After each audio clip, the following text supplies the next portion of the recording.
If you feel like your experience is holding you back from pursuing the career that you want, I'm really excited to tell you about today's sponsor and partner here on the channel, SNHU, Southern New Hampshire University. SNHU has one of the largest accredited nonprofit online degree offerings in the country.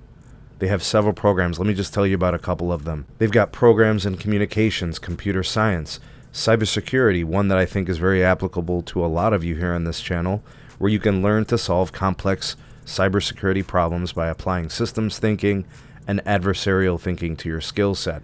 Another one that I think could definitely be something of interest could be the data analytics.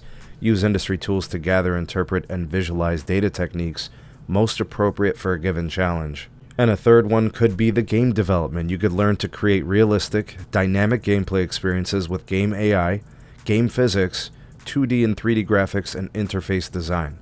There are so many other programs, including those in graphic design, healthcare administration, HR, and social media marketing. Some of the best things to note about SNHU: their radical affordability. Their online tuition rates are some of the lowest in the country. SNHU was also voted one of the country's most innovative universities by U.S. News and World Report. So go ahead and check them out, snhu.edu/Sneed. Use the link that's in the description. It's pinned in the comment of this video. Check out all their programs, request the free information on those programs that interest you. It really is a great way to jumpstart your career by getting the training that you need to be competitive and ready. With respect to wireless service revenues year over year, meaning, Q2 2023 versus Q2 2024, wireless service revenues are up 3.5%. Adjusted EBITDA is up 2.8%. Free cash flows up 3%. I think they hit their guide, so no issues there. Postpaid phone net adds came in at a total of 148,000 compared to 8,000 year over year. So that is a plus 140,000 swing. Prepaid net adds, excluding SafeLink, meaning taking out all of the ACP disconnects, they lost 12,000. Previous quarter two last year, they lost 317,000. That is a 305,000 improvement. And then with respect to broadband net adds, they added 391,000. They had a huge quarter in Q2 of 23 where they added 418,000. So that one's hard to surpass. I'm not sure how many more quarters they got like that left. But 391 is very, very good. That's they're probably gonna fight for the most broadband subs with T-Mobile. I think T-Mobile's number is gonna be right there too. It's gonna be around 400,000. So yeah, it's gonna be close. With respect to some of the detailed numbers, business added 156,000. That's the best quarter in a long time. I'm not sure how far it goes back, but last quarter they added 90,000, right? So that would essentially, that would be like a 60% improvement. So that's huge. That's massive. They continue to chug along in business. Broadband, they're cooking with gas. Prepaid, that we're seeing stability. Consumer postpaid net adds were positive. I don't understand how anybody could spin this as a bad quarter.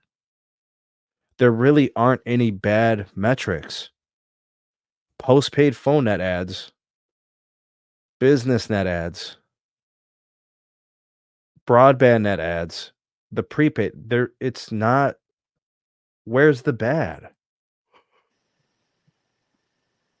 It's only going to get better. Just wait until the new total wireless plans start taking effect into this as well. Well, if you're stabilizing prepaid and now you've got a brand that you could hang your hat on and push, well, I'm not looking at it like they're only going to lose 12,000 moving forward. I'm talking about like 20,000 on the plus side, 30,000 on the plus side. I'm talking about gains now, right? So I agree with you there, Frank. I don't know, man. Absolutely. Total revenues are up 0.6%, right? Maybe that was a little modest. Maybe the street wanted to see that a little bit higher, I suppose. Earnings per share is down 5%. Maybe that hurt them today. EBITDA I mean, Verizon says every quarter we want to be evaluated on our adjusted EBITDA. That's up almost 3% year over year. And that's with all the increased capex spending that they're doing too, with C-band, with millimeter wave expansion. So they're putting into the network and they're taking out of the network in gains and in growth as well, like all across the board. So, like you said, I don't see how anybody could spend this in a negative way. It just Uh, doesn't make sense to. Postpaid churn was decent. It was at 0.85. Postpaid phone churn.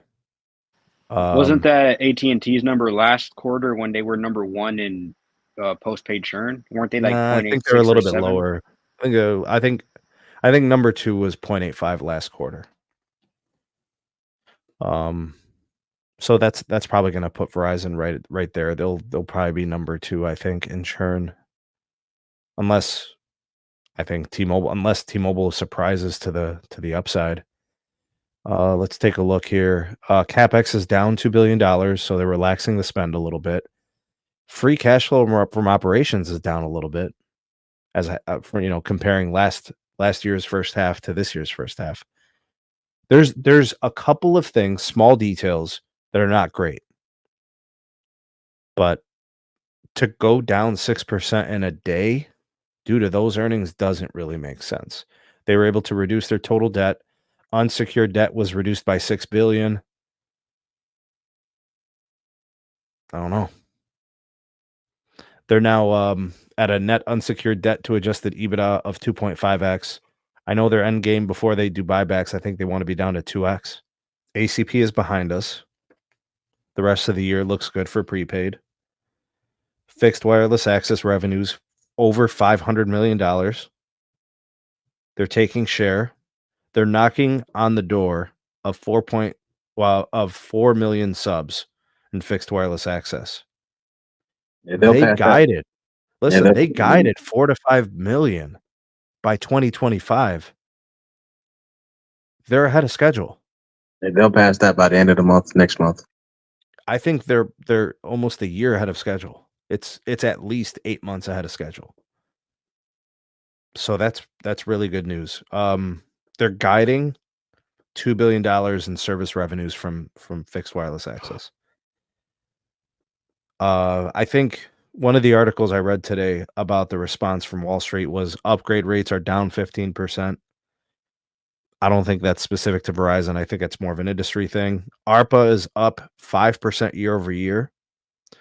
Verizon is obviously evaluating some cost-cutting stuff within the company. The voluntary separation plan, they're trying to convince people to retire, giving them severance and those types of things. We'll probably find out more about those in the coming months. $8.1 billion in CapEx so far this year. They're still guiding 17 to 17.5 billion. Paying down debt, still kind of focused on that. MyPlan has a 30% adoption rate. 1 year in, according to Hans, customers are delighted with it. Perk revenues have increased, what they refer to as profitable connections. That second line number doesn't seem to be something that they really count towards their growth numbers.